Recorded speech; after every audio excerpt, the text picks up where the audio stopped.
अखण्डमण्डलाकारं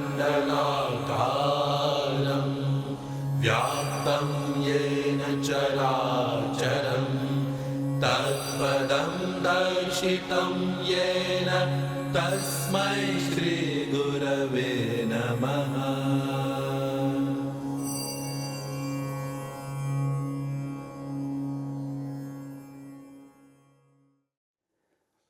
गुरुदेव से प्रथम भेंट में तो एक साधारण जैसे मिलते हैं उस हिसाब से हमने कहा ये भी एक साधु हैं, और उसे से अपना जैसे हमारे संस्कार थे कि कोई भी साधु आए तो उनको प्रणाम करना है, चरण स्पर्श करना है। तो गुरु से मिले तो गुरु ने कहा वैसा थोड़ा सा वो किया। फिर उन्होंने कहा कि कैसे आए हो, तो हमने कहा ये वर्मा जी हमारे साथ में थे, तो वर्मा जी के साथ में आए हैं। उन्होंने कहा कि गुरुदेव से मिलना है, तो हमने कहा चलो चलते हैं। गुरुदेव ने कहा तो फिर दीक्षा लेना है। तो मैंने फिर पूछा कि गुरुदेव इसमें कैसा क्या करना होगा, तो उन्होंने कुछ बताए। तो मैंने कहा कि गुरुदेव सोचेंगे हम, आपने कहा है तो हम उधर से फिर हम चले गए। फिर माताजी हमारी जनरली कहती रहती थी कि बेटा दीक्षा ले लो तो अच्छा रहेगा, क्योंकि उनको ये थोड़ा सा पता चल गया था कि वर्मा जी एक गुरु से जुड़े हुए हैं, और वर्मा जी चूँकि हमारे यहाँ पे आते जाते रहते थे। तो फिर हम लोग क्या है यहाँ पे सलकनपुर का देवी का वो है, तो नौ दुर्गा जो चैत्र में पड़ती हैं और कुमार में जो पड़ती हैं, तो उस समय हम लोग 9 दिन का उपवास हम लोग रखते ही थे शुरू से ही। हमारे यहाँ पे शहर में भी, दमोह में भी जो है वहाँ पे भी बड़ी देवी का एक स्थान है, तो हम लोगों की बचपन से ही आदत थी, सवेरे सवेरे हम लोग वहाँ जाते थे। तो फिर बाद में गुरुदेव से भेंट के बाद में उस समय तो हमने थोड़ा सा वो कर दिया, लेकिन उसके बाद में 9 दुर्गा जैसे आई तो मैंने फिर वर्मा जी को कहा, मैंने कहा वर्मा जी मैं गुरुदेव से मिलना चाहता हूँ। तो वैसे जनरली गुरुदेव क्या है कि बारिश में थोड़ा भिंडर वगैरह में रहते थे, लेकिन उस समय गुरुजी यहीं थे। तो बारिश में ये समझो कि स्थिति यह थी कि ये इतने कीचड़ में भी फिर हम लोग कीचड़ में से चल के आए और गुरुदेव मिल गए। और गुरुदेव ने कहा कैसे, मैंने कहा गुरुदेव दीक्षा देने आए। गुरुदेव ने दीक्षा दी। तो मालूम था कि दीक्षा में भी कोई चीज़ अपने को दक्षिणा भी होती है, ये होती है। तो उन्होंने कहा, तो हमने कहा पूछा, तो उन्होंने कहा नहीं, बस ये है कि दक्षिणा कोई चीज़ नहीं है, उसके लिए ये है कि आप अपने अपने अंदर में है, कोई चीज़ वैसी है जो तुम्हारे लिए सहज नहीं है वो उसको दे दो, वो हम ले लेंगे। तो ऐसा फिर हमने देखा, गुरु तो बिल्कुल सीधे साधे, कहीं से कोई जैसे लोग बाग दक्षिणा में पैसे वैसे देते हैं, तो ऐसा पैसे वाले का तो उनका कोई स्थिति नहीं थी। और अब शुरू शुरू में जब ये स्थिति बनी तो यहाँ पे एक बहुत छोटा सा कुटिया थी, और गुरुदेव जब यहाँ रहते थे तो एक बार जब बारिश में आई थी तो बारिश में गुरुदेव यहाँ पे आपके ये तख्त पे ही समझो बैठे थे, और उसके नीचे से पानी क्रॉस हो गया था नदी का। और पहले इसके पहले क्या था कि यहाँ पे वो एक खपरेल था, और वैसे एक तुअर की खाड़ी आती है, उसकी वो दीवार ऐसी कच्ची बनी हुई थी।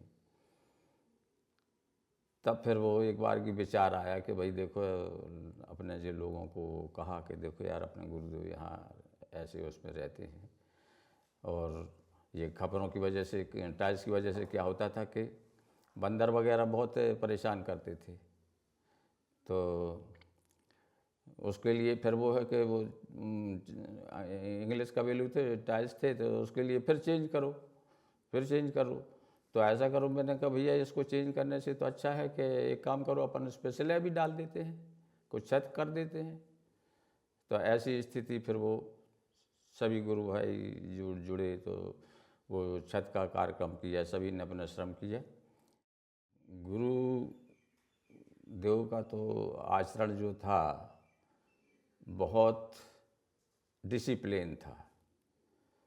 तो डिसिप्लिन के कारण से वो कई चीज़ों को, कई लोगों को एक एहसास तो नहीं होने देते थे कि सो वो क्या है, वो एक आम आदमी की तरीके से थोड़े से चर्चा किया करते थे।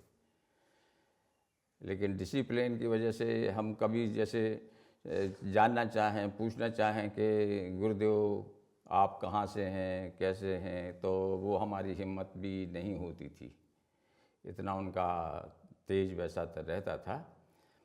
और कुछ चीज़ें उनके आचरण जो था एक सिंपलिसिटी से, तो हम लोग क्या कि जनरली हम उसको ऑब्जर्व ज़रूर करते थे कि गुरुदेव का कैसा रहन सहन है, कैसा उसका वो है, तो कोशिश करते थे कि भाई ये आचरण को हम डालें। तो वो आचरण डालने से कई चीज़ों को हमको प्रैक्टिकल लाइफ में भी फ़ायदा हुआ। जैसे गुरुदेव के जैसे कभी यहाँ कोई काम करना हो, किसी चीज़ को कुछ करना हो, तो उसमें गुरुदेव एकदम इंस्ट्रक्ट करके कह देते थे, देखो मेरी चीज़ को कोई हाथ मत लगाना। तो उसका कारण बोले क्या है कि तुम लोग अब यहाँ काम करने आओगे, लेकिन फिर क्या है कि इधर से उधर रख दोगे, फिर मैं ढूंढता रहूँगा। तो उस चीज़ से हमने ये ऑब्ज़र्व किया कि देखो याददाश्त मेमोरी के लिए गुरुदेव ने ये मैसेज दे दिया कि अपना कोई भी काम करने के लिए एक नियत स्थान पहले से बना लो, तो उससे मेमोरी आपकी वैसी रहेगी और आपको जो भी आपकी चीज़ें हैं तुरंत वहाँ मिल जाएगी। दूसरी, एक बार ये देखा कि सब लोग एक आई कैम्प वगैरह की, आई कैम्प गुरुदेव ने जो सेवा का काम कराया, क्योंकि पहले साधना का बताया था तो साधना करते थे हम लोग, लेकिन इसके बाद में फिर एक दिन ऐसा बैठे बोले यार ये बहुत हुआ, ये आंख बंद करके बैठना, कुछ सेवा का काम करो। तो उन्होंने कहा बताइए गुरुदेव के सेवा का।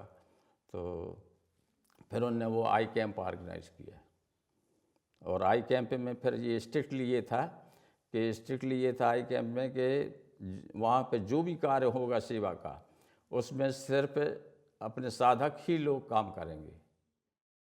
तो वो सेवा, तो उस सेवा के माध्यम से ये था ना कि अपने जितने भी घर का कोई भी काम होता है तो उस काम में अपने को कोई हेजिटेशन नहीं होना, क्योंकि उसमें पीछे वो सेवा का वो छिपा रहता है, तो वो काम करने में फिर आनंद आता है और पावर भी उससे मिलती है। एक बार हमारा ट्रांसफ़र हो गया यहाँ से, फिर ऐसे आए मिलने आए थे, तो गुरुदेव से और भी भाई लोग थे, तो कहा उनने गुरुदेव से, गुरुदेव वो एक आध बार और आई कैंप हो जाए। तो गुरुदेव बोले अब क्या करोगे आई कैंप का, ये धनगर साहब थे आधा काम करते थे, ये तो चले गए। तो मैंने कहा गुरुदेव आप आदेश दो, मैं छुट्टी लेके आऊँगा। तो फिर गुरुदेव ने कहा देखो विचार अच्छे रखो, कार्य अपने आप संपन्न होगा, रिसोर्सेस कहाँ से आएंगे यू कांट एक्सपेक्ट। तो ये हमने गुरुदेव की उस बात को गांठ में बांध के रखी और इसको अपने प्रैक्टिकली भी अनुभव किया। हमको ऐसा नहीं लगता कि गुरुदेव हमारे साथ नहीं है, क्योंकि यहाँ थे। कभी कभी लगता है स्थान की, उससे लगता है कि स्थान का ज़रूर स्थानांतर हुआ है, बाकी ये है कि भाव से गुरु से जुड़े हैं, तो जो कुछ भी आज थोड़ा बहुत भी है तो वो समझो वो सिर्फ गुरु कृपा है।